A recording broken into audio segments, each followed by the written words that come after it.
महादेव मुंडे हत्या प्रकरणात एसआयटी स्थापन करा अशी मागणी महादेव मुंडेंच्या पत्नी ज्ञानेश्वरी मुंडे यांनी केली आहे।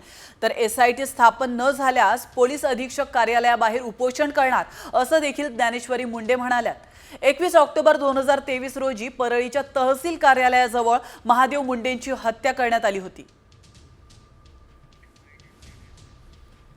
मागणी एसपी सरांना की आमच्या केसमध्ये तुम्ही जास्तीत जास्त दखल घ्या, आम्हाला एसआयटी किंवा सीआयडी तात्काळ द्या, आणि नाहीतर मग आम्ही एसपी ऑफिस समोर आमरण उपोषण करू।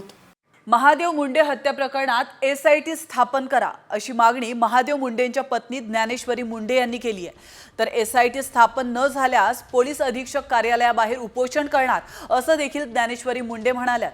21 ऑक्टोबर 2023 रोजी परळीच्या तहसील कार्यालयाजवळ महादेव मुंडेंची हत्या करण्यात आली होती।